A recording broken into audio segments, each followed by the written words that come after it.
Berjumpa kembali dengan saya Nurul Ekawati, calon guru penggerak angkatan 11 dari Kota Mobagu. Kali ini saya tidak sendiri, saya ditemani oleh Ibu Rahayu Dwi Lestari.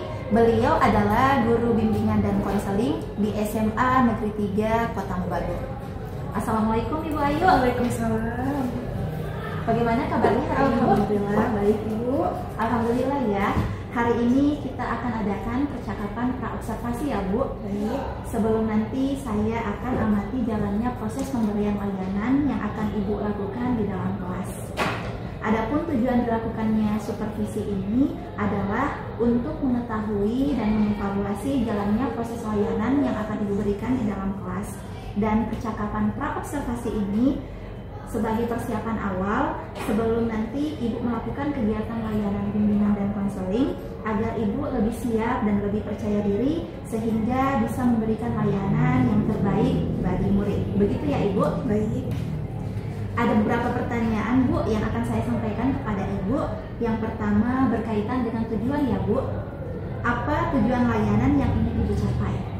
Jadi dalam proses bimbingan klasikal kali ini, tujuan yang ingin saya capai adalah untuk meningkatkan sikap positif pada siswa terhadap perubahan yang terjadi dalam dirinya. Misalnya perubahan fisik, psikis, mental, serta sosial peserta didik. Baik Ibu, jadi tadi ada beberapa tujuan yang Ibu sebutkan, yaitu peserta didik memiliki sikap positif terhadap perubahan fisik, psikis, mental, dan sosial yang terjadi pada dirinya.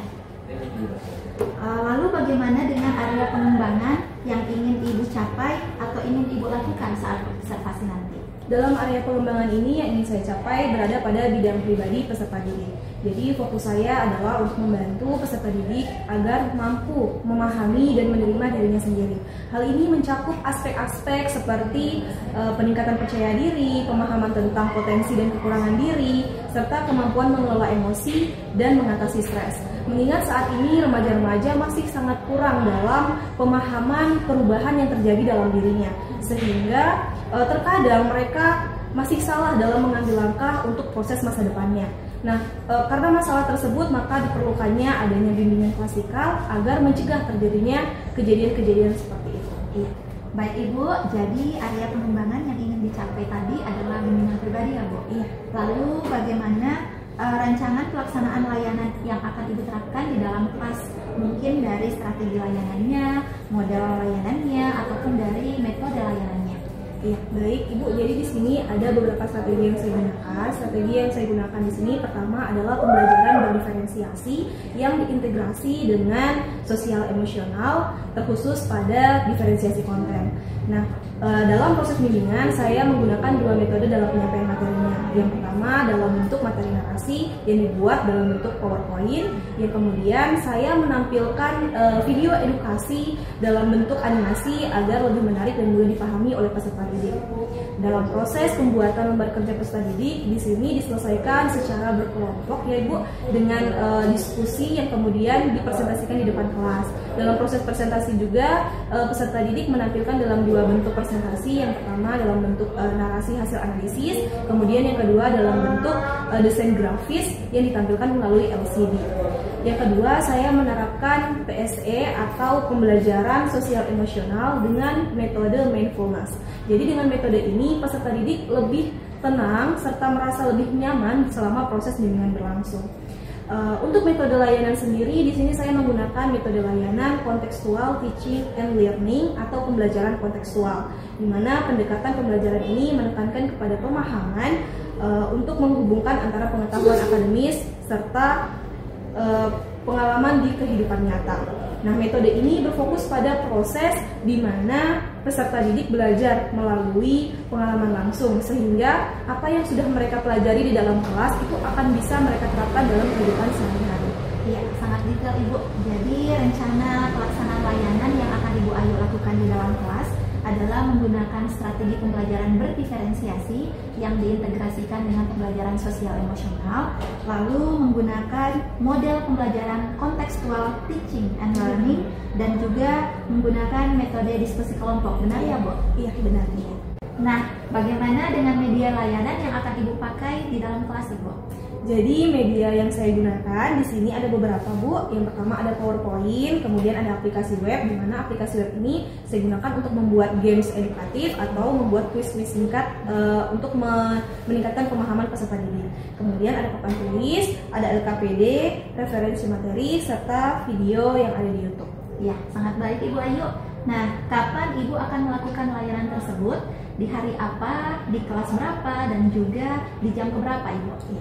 Baik, kalau untuk layanan bimbingan klasikal ini saya berikan kepada peserta didik kelas 11A pada tanggal 31 Oktober tahun 2024 di jam keempat dan 5 proses pembelajaran. Ya, baik Ibu Ayu. Jadi pemberian layanan yang akan Ibu lakukan minggu depan ya Bu? Iya. Pada hari Kamis jam ke-4 sampai jam ke-5 iya. Di kelas 11A. Iya, benar. Ibu, nanti saya akan datang di kelas Ibu dan akan melakukan supervisi kelas untuk melihat dan mencatat hal-hal apa yang terjadi di dalam kelas. Boleh ya Bu? Boleh Ibu. Iya. Nah Bu, nanti setelah kita selesai melakukan observasi kelas, kita akan adakan percakapan yang terakhir ya Bu, yaitu percakapan pasca observasi yang akan dihadiri oleh pengajar praktik juga ya Bu. Baik. Sebelum kita akhiri, saya ingin mendengar apa yang Ibu dapatkan dari percakapan kita hari ini Bu. Ya, jadi mungkin dari percakapan kita kali ini saya jadi lebih bisa mempersiapkan kira-kira media apa yang akan saya gunakan, kemudian tujuan apa yang ingin saya capai, sehingga ketika di dalam kelas nanti saya bisa lebih lancar lagi, lebih aktif lagi ketika menjalankan proses bimbingan klasikal. Ya, sangat baik Ibu Ayu. Terima kasih atas waktu yang Ibu sudah luangkan untuk berbincang-bincang dengan saya pada percakapan pra-observasi ini. Sampai bertemu di kegiatan observasi kelas minggu depan ya Bu. Iya, baik Ibu. Iya. Demikian percakapan pra-observasi pada hari ini. Sampai bertemu kembali pada observasi kelas dan percakapan pasca observasi. Assalamualaikum warahmatullahi wabarakatuh. Terima kasih banyak ya Ibu Ayu. Sama-sama Ibu. Ya. Oke, bismillahirrahmanirrahim. Assalamualaikum warahmatullahi wabarakatuh. Waalaikumsalam warahmatullahi wabarakatuh. Selamat pagi. Baik. Apa kabar hari ini? Baik. Alhamdulillah. Jadi kita ketemu lagi untuk melakukan bimbingan klasikal di kelas ya, setelah beberapa minggu yang lalu telah melakukan hal yang sama. Jadi hari ini Ibu akan memberikan layanan bimbingan dengan tema yang berbeda ya. Mungkin ada yang boleh membimbing doa. Imen boleh? Oke, silahkan. Teman-teman, sebelum kita belajar, mari kita satu di dalam. Terima kasih, Men. Oke, sudah siap belajar? Siap. Karena ini kan habis istirahat toh, jadi orang mau main game dulu kayaknya. Boleh? Boleh. Jadi gamesnya itu orang keempat harus ikut. Ada yang pernah dengar? Pernah. Pernah. Oke. Orang keempat harus ikut. Cluenya itu ya, cluenya orang keempat harus ikut. Saras adalah orang pertama dan orang kedua adalah Arif. Orang ketiga adalah Imen, maka orang keempat adalah saya. Oke, jadi di sini orang mau belajar tentang ini, ya, sudah Ibu tampilkan. Ada tujuannya, Ibu ingin perlihatkan ke kalian. Nah, ini tujuan layanan yang Ibu berikan pada hari ini. Oke, sudah bisa dibaca? Bisa? Kelihatan? Nah, ini tujuan umumnya. Di sini teman-teman diharapkan memiliki sikap positif terhadap perubahan fisik, psikis, mental, dan sosial yang terjadi pada diri teman-teman sekalian. Kemudian, tujuan khususnya, teman-teman dapat memahami bahwa dirinya akan masuk pada masa kemudian dapat memahami pubertas dan perubahan fisik, psikis, mental, dan sosial. Kemudian yang terakhir, memahami perubahan tanggung jawab keagamaan. Ini adalah tujuan yang nantinya Ibu harapkan boleh kalian dapat atau boleh Ibu terapkan kepada kalian. Jadi topik kita pada pagi hari ini adalah tentang masa remajaku dan perubahannya. Masa remaja itu umur berapa sih?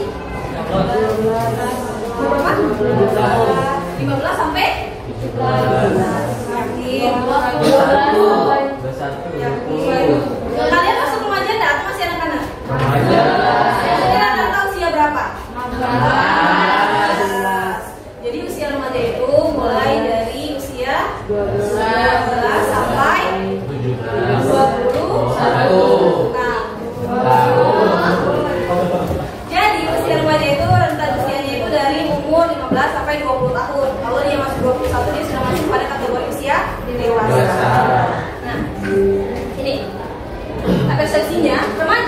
merupakan masa peralihan dari masa anak-anak ke masa dewasa. Masa remaja sering disebut dengan masa transisi. Banyak sekali perubahan yang terjadi dalam diri remaja.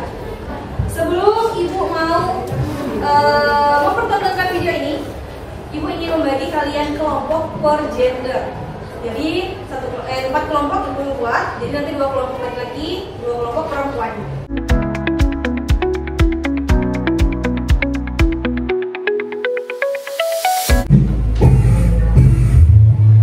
Masa remaja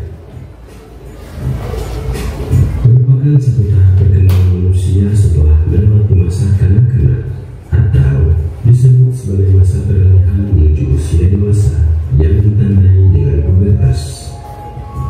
Banyak orang menyetujui bahwa masa ini merupakan titik awal. Pertama kali nafas, 1, 2, 3. Hembuskan. Apa yang dirasakan? Apa ini siapa? Christine? Jauh lebih tenang. Apa lagi? Relax. Alif, apa yang dirasakan Alif? Lebih tenang. Oke, tolong ulang satu kali lagi nih. Sebelum pulang lagi juga supaya kalian lebih nyaman lagi. Oke, tarik nafas semua. 1, 2. Jadi kelompok 1 silakan kalian mengidentifikasi dan menganalisis tentang pubertas yang terjadi pada remaja dan juga ciri fisik yang terlihat mungkin dari luar. Kemudian yang kelompok 2, nah kelompok 2 mereka menganalisis tentang faktor apa saja yang dialami oleh faktor psikis apa saja yang dialami oleh remaja saat ini. Kalau kelompok 3 ini kalian buat infografis. Nah ini kelompok 4 kalian akan membahas tentang tanggung jawab keagamaan.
Perubahan faktor yang terjadi pada remaja, lingkungan sekitar, pengaruh orang tua, penggunaan media sosial, kesehatan mental, dan perubahan fisik yang ada.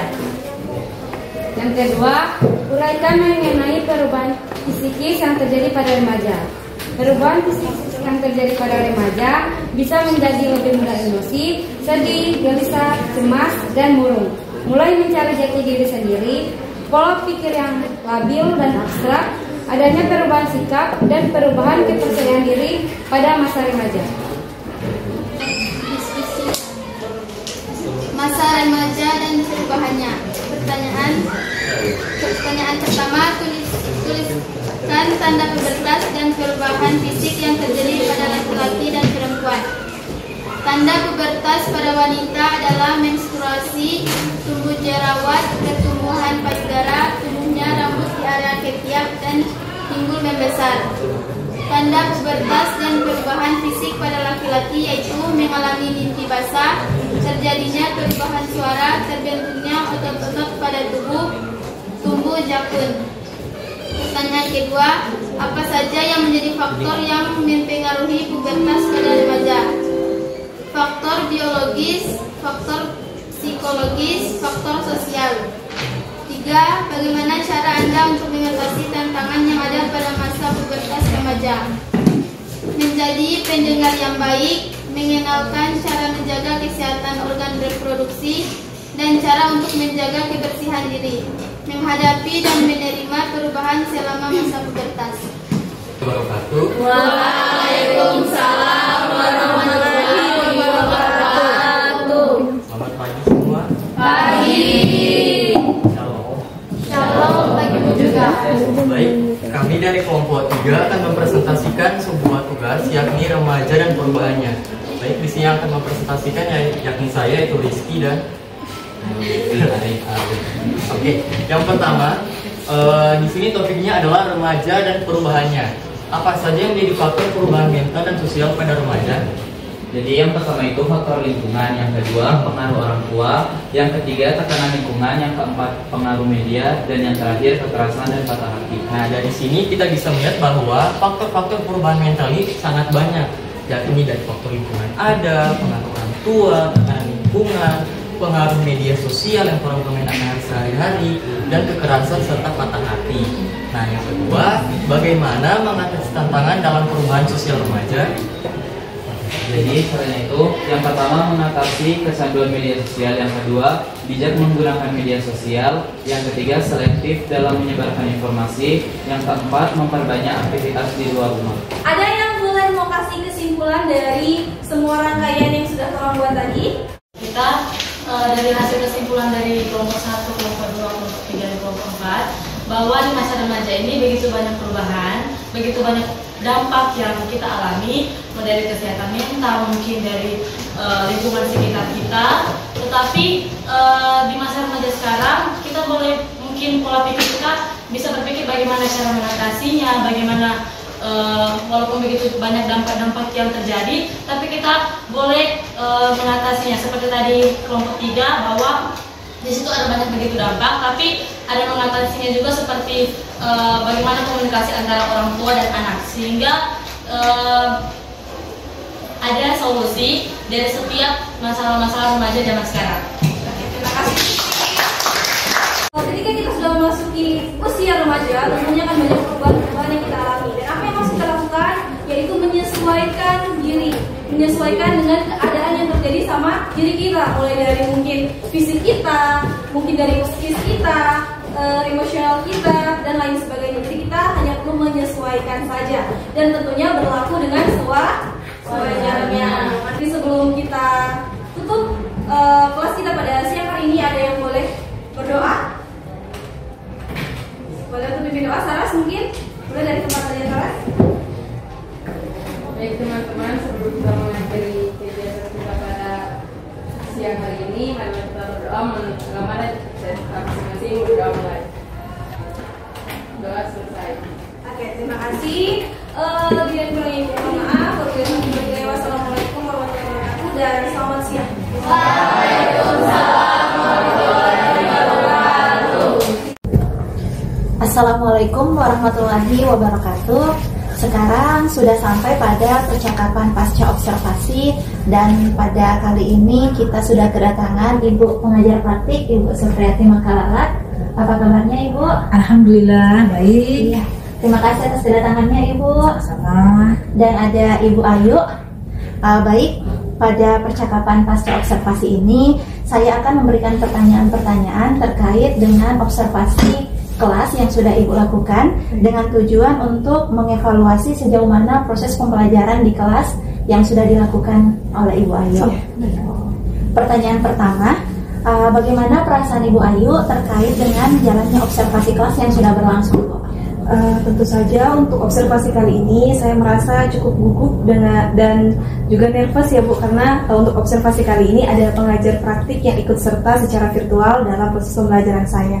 Iya, tadi Ibu Ayu mengatakan bahwa Ibu Ayu sedikit merasa nervous atau gugup dalam observasi karena ada kehadiran Ibu pengajar praktik. Itu sudah hal yang biasa ya Ibu ya. Baik Ibu, bisa diceritakan kembali area pengembangan apa yang dilakukan di dalam kelas, langkah-langkah atau tahapan-tahapan pembelajaran apa saja yang sudah Ibu lakukan? Untuk langkah-langkahnya sendiri tentu saja saya sudah mempersiapkan perangkat pembelajaran sebelum proses pembelajaran berlangsung. Kalau untuk ranahnya sendiri di sini ada dari segi pengetahuan dan juga keterampilan. Dari segi pengetahuan sendiri saya melihat tentang bagaimana siswa memahami tentang bagaimana masa remaja dan perubahan yang terjadi dalam diri mereka. Kemudian dalam segi keterampilannya sendiri, mereka sudah bisa menerima baik perubahan fisik, perubahan sosial maupun psikologis yang terjadi pada diri mereka masing-masing. Ya, tadi Ibu sudah menjelaskan dengan detail tentang area pengembangan yang dilakukan di dalam kelas yang meliputi pengetahuan dan keterampilan terkait dengan masa remaja dan perubahannya, ya Ibu. Sejauh mana area pengembangan yang Ibu sampaikan tadi, apakah sudah berhasil dilakukan atau tidak, Ibu?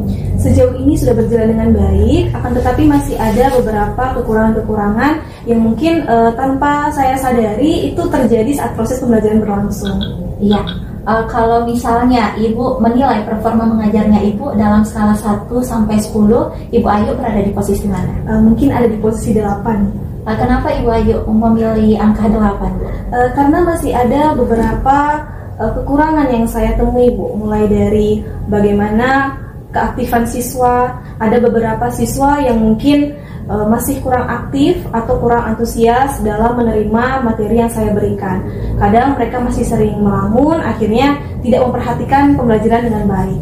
Iya, baik Ibu Ayu tadi sudah menyampaikan bahwa pada saat pelaksanaan observasi kelas, Ibu Ayu mengalami kendala, ada beberapa siswa yang tidak aktif. Iya, izinkan saya menyampaikan hasil refleksi yang saya sudah lakukan pada saat Ibu melaksanakan observasi kelas, ya Bu, boleh? Silakan Ibu. Iya, baik. Ada banyak hal-hal yang baik yang sudah Ibu Ayu lakukan, yaitu terlihat pada antusias siswa dalam menerima materi yang Ibu sampaikan tentang masa remaja dan perubahannya. Mereka antusias dalam menjawab pertanyaan pemantik yang Ibu Ayu berikan tentang bagaimana sih masa-masa remaja itu, di umur berapa masa remaja itu, dan perubahan-perubahan apa saja yang terjadi pada masa remaja. Dan anak-anak juga menjawab antusias terhadap perubahan fisik, perubahan psikis, perubahan sosial yang mereka rasakan. Tapi ada hal yang harus mungkin Ibu Ayu perlu kembangkan di sini, yaitu tentang pembagian peran di dalam kelompok. Saya melihat pada pelaksanaan observasi kemarin, Ibu Ayu dalam menyampaikan hasil diskusi kelompok, Ibu Ayu hanya menampilkan berapa perwakilan dari anggota kelompok, yang seharusnya nanti Ibu Ayu harusnya membagi peran masing-masing anggota kelompok dan melibatkan seluruh anggota kelompok dalam presentasi diskusi kelompoknya, Ibu. Iya. Lalu menurut Ibu, apa kekurangan atau kendala yang dihadapi saat melakukan proses pembelajaran di dalam kelas? Ya, seperti yang sudah Ibu sampaikan tadi tentang observasi Ibu terhadap proses pembelajaran saya, di situ saya melihat Ibu masih ada kekurangan ketika saya membagi kelompok kepada anak-anak. Memang saya sudah membagi per gender karena ini membahas tentang masa remaja dan perubahannya. Akan tetapi saya masih kurang memperhatikan terkait dengan gaya belajar mereka, sehingga ketika pembagian kelompok tersebut ada beberapa mungkin yang kurang sesuai dengan gaya belajar, akhirnya mereka hanya saling mengandalkan teman, jadi tidak bisa aktif dalam proses belajar. Iya, tadi Ibu Ayu menyampaikan bahwa Ibu Ayu fokus pada gender dalam pembagian kelompok dan mengabaikan minat dan gaya belajar siswa itu. Baik Ibu, kira-kira mengapa hal itu bisa terjadi? Mungkin karena kelalaian dari saya dalam melihat keadaan kelas sebelum proses belajar berlangsung. Akhirnya saya hanya membagi sesuai dengan apa yang menurut saya sesuai dengan modul yang saya gunakan pada proses pembelajaran. Iya. Lalu bagaimana rencana Ibu ke depannya untuk memperbaiki kekurangan-kekurangan yang ada, Bu? Tentunya saya akan mengevaluasi kembali pembelajaran sebelumnya, sehingga di pembelajaran berikutnya saya akan bisa lebih baik lagi dalam proses pembelajaran. Iya. Lalu kapan rencananya Ibu akan melakukan perubahan terhadap perbaikan-perbaikan tadi yang Ibu sampaikan tadi? Insya Allah secepatnya, Bu, karena mengingat ini juga sudah di penghujung semester ganjil, mungkin di semester genap itu akan saya perbaiki lagi. Ya, terima kasih banyak Ibu Ayu atas segala jawaban dan rencana-rencana baiknya. Semoga bisa terrealisasikan dengan segera ya, Bu. Ya, baik. Sekarang saya memberikan kesempatan kepada Ibu pengajar praktik untuk menyampaikan umpan balik dan tanggapan-tanggapannya terhadap percakapan pasca observasi ini. Silakan Ibu. Ya, terima kasih. Jadi tadi sudah sebelumnya sudah disampaikan bahwa pada tahap pasca observasi itu perlu disampaikan hasil analisis saat observasi itu sudah ya, sudah disampaikan. Terus hal-hal yang mungkin perlu ditingkatkan, area mana yang perlu dikembangkan, ditingkatkan juga sudah disampaikan. Nah, barangkali juga Bu Nurul sebagai CGP boleh menggali kembali dari rekan sejawatnya apa solusi kira-kira yang bisa dilakukan oleh rekan sejawat untuk memperbaiki area itu. Jadi kita gali dulu dari rekan sejawat dulu solusinya bagaimana. Nah, dari mereka dulu, baru kemudian kita memberikan penguatan kepada mereka. Nah, jadi sudah bagus sekali jalannya pasca observasi ini sudah menyampaikan hal-hal yang perlu dikembangkan, ditingkatkan. Barangkali perlu kita gali lagi dari rekan sejawat. Nah, kemudian nanti ada perencanaan sebagai tindak lanjut. Ada perencanaan itu sudah ditanyakan kepada rekan sejawat, terus sudah juga disampaikan apa rencana selanjutnya. Nah, itu sebagai tindak lanjut daripada kekurangan sebenarnya ya, area yang perlu ditingkatkan. Nah, itu sudah bagus, dan barangkali ke depan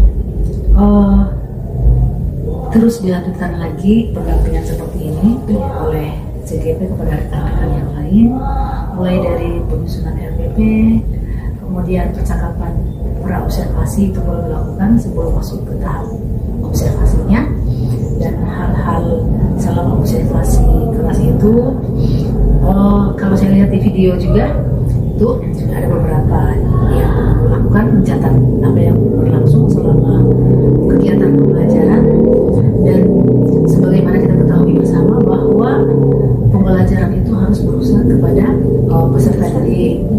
Jadi mulai dari awal sampai pada akhir itu peserta didiklah yang giat, aktif. Kita sebagai guru lebih kepada sebagai fasilitator, mendampingi. Jadi biarkan mereka yang bereksplorasi, mencari apa yang seharusnya mereka pelajari. Kita sampaikan tujuannya apa, dan biar mereka yang mencari pengalaman sendiri. Jadi mereka melakukan hal yang memberikan makna, pengalaman bermakna bagi mereka. Dan pada akhir pembelajaran itu sudah ya, ada refleksinya, sudah bagus sekali. Kita gali, jadi kita tidak cuma sekedar lempar bola tanpa kita cek lagi apa mereka bolanya itu sudah berhasil ditangkap dengan baik misalnya, lalu bagaimana cara mereka menangkap bola. Kemudian kita minta penjelasan dari mereka, tagih lagi apa yang sudah mereka dapatkan dari proses yang sudah dilakukan pada kegiatan itu. Itu juga penting karena kebanyakan kita kan seperti itu ya, cuma kasih belajar ini tapi tidak kita tagih apa yang sudah mereka pelajari. Dan itu sudah dilakukan juga ya waktu saya lihat di pembelajaran, tinggal lebih maksimalkan lagi, sudah bagus sekali. Tingkatkan pada teman-teman yang lain juga, barangkali kalau boleh bergantian pada teman-teman yang lain juga. Mudah-mudahan dengan demikian tidak hanya 1-2 orang yang terkena imbas positifnya, dampak positif dari keberadaan CGP di sini ya, di sekolah di Semarang. Itu saja barangkali sama adresnya. Mungkin ada lagi yang ingin sharing dengan dari Nurul, dari rekan sejawat, ada hal yang ingin sharingkan dengan saya mungkin? Sudah ya. Oh ya, oke. Iya. Terima kasih banyak Ibu atas umpan balik dan tanggapan-tanggapan yang Ibu berikan. Iya. Akhirnya segala rangkaian supervisi akademik sudah dilaksanakan, mulai dari pra-observasi, observasi kelas, dan pasca observasi. Dan terima kasih banyak atas pendampingan yang sudah dilakukan oleh Ibu pengajar praktik, dan waktu juga yang sudah dilakukan oleh Ibu Ayu. Dan kita akan ketemu dalam pertemuan selanjutnya ya Ibu Ayu. Ya, terima kasih banyak Ibu.